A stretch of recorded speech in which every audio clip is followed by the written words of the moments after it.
فأنا ناصح لإخواني بالصدع بالحق تبيض وجوههم. السكوت في مسألة الحزبية يضرها، فاصدع بما تؤمر وأعرض عن المشركين. سلامي على دماج ورجالها والشيخ يحيى ودار العلم يا سعد بانيها.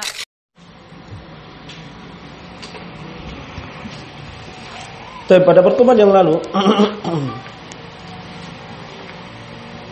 kita telah selesai dari pasal yang kedua, yaitu tentang Hasan, dan Imam Al-Jurjani rahimahullahu ta'ala menyebutkan beberapa definisi dari beberapa a'imah, namun rata-rata semua belum lepas dari kritikan. Dan yang paling mendekati adalah definisi Ibnu Salah, namun juga masih belum lepas dari kritikan. Tapi pada kesempatan ini kita akan mengambil definisi Hasan yang insyaallah lepas dari kritikan atau selamat dari kritikan. Hasan terbagi menjadi dua. Hadis Hasan terbagi menjadi dua. Hadis Hasan li dzatihi wa Hasan li ghairihi. Kita ambil yang pertama, hadis Hasan li dzatihi. Wal haditsul ladzi ittasala isnaduhu binaqli adli khafif ad-dabt an mithlihi aw arjah minhu ila muntaha wala yakunu syadan wala mu'allala.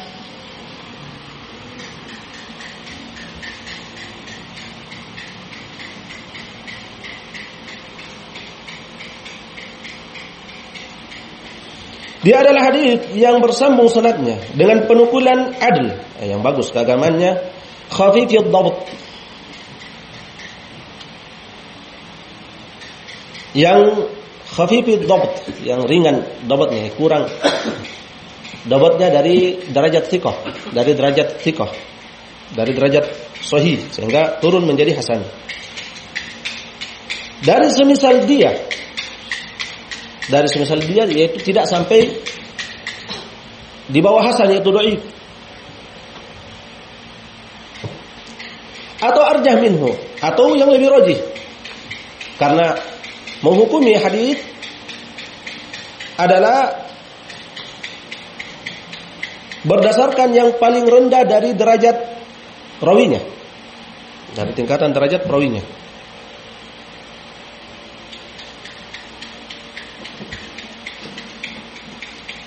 Itu apabila ada salah satu dari perawinya hasanul hadis dan yang lain semuanya thiqat, asbat, hujjah dan seterusnya, tetap dikatakan hadisnya hasan. Nah, atau semua hasan rata, maka hadisnya hasan. Atau ada hasan, ada thiqah, ada hujjah, ada thiqatun sabtun dan seterusnya, tetap kembali kepada adna maratibihya, yang paling rendah dari tingkatan perawinya. Maksudnya hadisnya hasan. Ila muntaha, sampai akhirnya, tidak ada yang lebih kurang di bawah hasan. Dan tidak pula syadz, dan tidak pula hadisnya syadz, yaitu mukhalafatul maqbul liman huwa aula minhu, penyelisihan perawi yang makbul terhadap yang lebih kuat darinya, baik secara sifat ataukah secara adat, secara jumlah. Ini juga dalil menunjukkan bahwasanya khabar thiqah tidak pasti benar, khabar maqbul tidak pasti benar. Tapi untuk menolaknya butuh hujjah yang lebih kuat, Nah, ketika ada perawi yang thiqah atau maqbul atau hasanul hadis meriwayatkan satu hadis dengan misalnya tambahan, lalu diselisihi yang lebih kuat hafalannya, dia hasanul hadis, yang selisih dia thiqah atau hujjah atau jabalul hifz, gunung hafalan, thiqatun mutqin. Nah, maka tentu dalam kondisi tersebut kita akan lebih menguatkan yang menyelisihinya itu, yang lebih kuat hafalannya. Atau sama, hasanul hadis diselisih hasanul hadis, tapi ini satu, ini 3 atau 4. Tentu tidak mungkin kita katakan lebih kuat 1 dibanding 4. Tentu yang 4 yang lebih banyak kita unggulkan dan menunjukkan bahwa ini syadz, menyelisih yang lebih kuat. dari jumlah, walaupun dari sisi hafalan sama.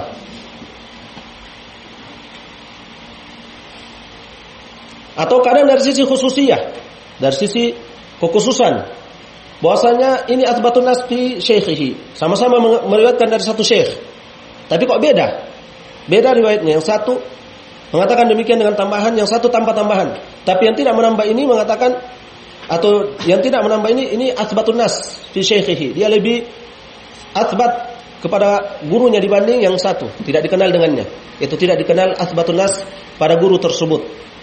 Baik ini tulul mulasama, orang yang lebih lama bermulasama dengan syekhnya tersebut, sehingga dia jadikan sebagai tolak ukur pada riwayat syekhnya. Atau dia punya kekhususan seperti keluarganya yang senantiasa menyertai dia, misalnya, dan semisal itu. Maka terkadang dalam kondisi ini lebih dikuatkan yang punya kekhususan terhadap gurunya dibanding selainnya. Atau diantaranya lagi sahibul kisah nafsuhu, pemilik kisah sendiri.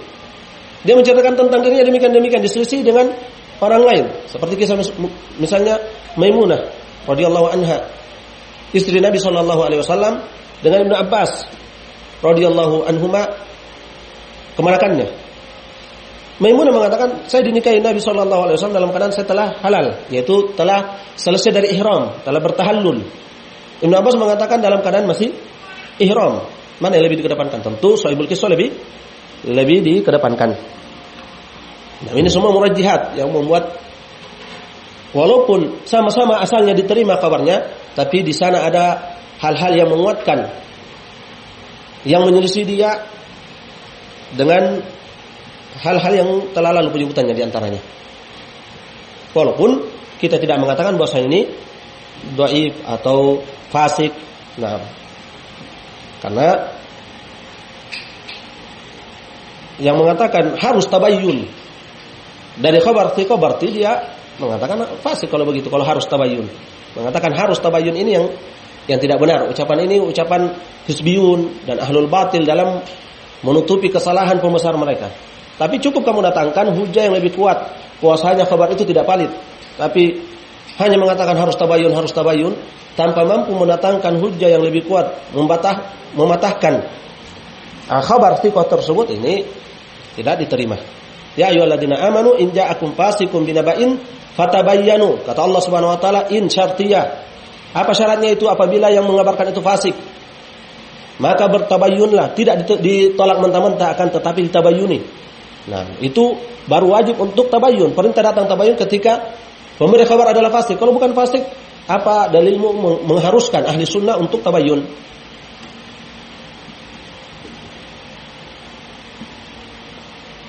Tinggal kamu buktikan dengan hujah yang lebih kuat bahwasanya khabar itu memang tidak benar. Kalau memang tidak benar, karena kita tidak memungkiri juga bahwasanya thiqah kadang keliru, misalnya.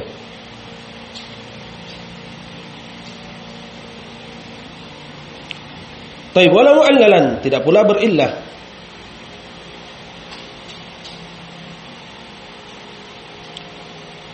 Dan As-Sun'ani rahimahullahu taala mengkritik definisi ini dan mengatakan khifatud dhabt ghairu mundhabitah. Khifatud dhabt, ringannya dhabt, hafalan itu tidak pasti. Dan ini tidak benar. Karena khifatud dhabt mundhabitah indal ulama. Karena khifatud dhabt itu ada patokannya di sisi ulama. Dan dia dari maratib yang ketiga, dari tingkatan yang ketiga, dari martabah ihtijaj, dari maratibul ihtijaj yang 5. Nah, sifatudut yang di bawah. Yang pertama yaitu misalnya yang mungkin hujjah atau diulang penyifatannya thiqatun thiqah. Kemudian setelah itu thiqah. Kemudian setelah itu di bawahnya tingkatan yang ketiga misalnya itu hasanul hadits, saduq, la ba'sa bih, akan sebagaimana akan datang. Atau khiyar, atau kata thiqah insyaallah. Ini semua atau dikatakan hasanul hadits. Maka ini semua adalah dhabit khifatud dhabt, yaitu di bawah thiqah, di bawah thiqah. Ini definisi hasan lidatihi, hasan lidatihi.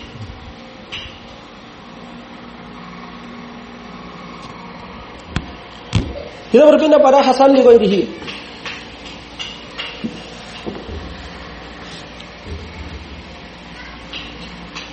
Definisinya huwa al-haditsul ladzi ruwiya min ghairi wajhin wa yasluhu rawihi wa isnaduhu li'tibar. Hasan li ghairihi adalah hadis yang diriwayatkan lebih dari satu jalur, bukan bersendiri. Dan perawinya dan sanadnya layak untuk dijadikan iktibar, yaitu dijadikan sebagai penguat.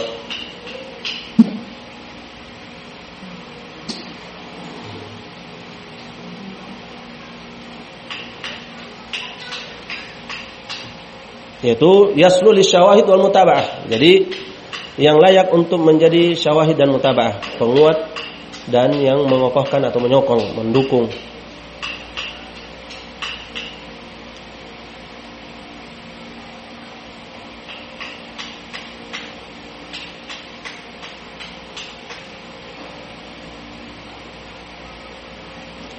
Dan bagaimana kita mengetahui bahwasanya perawi tersebut layak untuk menjadi syawahid dan mutaba'at? Yaitu dengan melihat maratib dia dalam jarh wa ta'dil. Apabila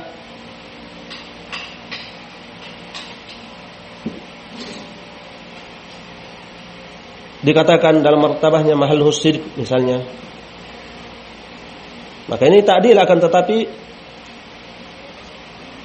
ta'dil yang tidak diterima bersendirinya, mesti ada penguatnya.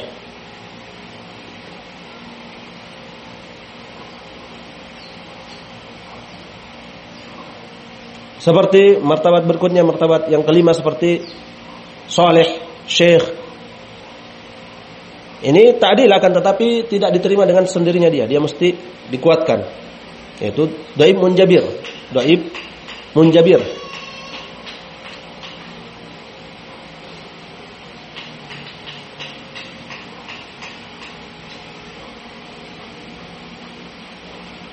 Dan 3 maratib tajrih, seperti martabat yang pertama layyinul hadis, laisa bidak misalnya.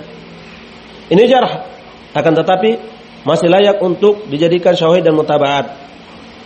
Demikian mastur wa majhul hal. Demikian dhaif atau muttaribul hadis. Ini semua masih layak untuk menjadikan syawahid dan mutabat. Apabila ada pendukung yang masih semisal dia, itu bisa saling menguatkan sehingga naik menjadi hasan li ghairihi, hasan dengan selainnya.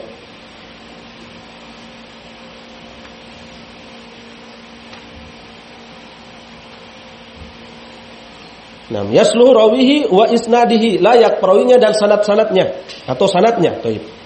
Ini maksud dengannya yaitu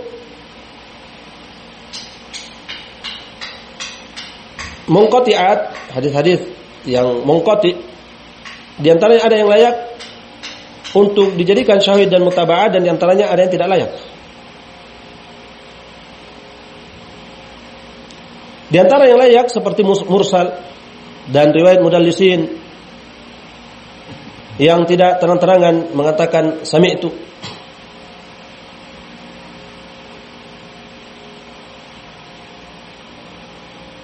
Akan tetapi dengan syarat bahwasanya mudallis tersebut tidaklah melakukan tadlis dari kadzabin, dari pendusta.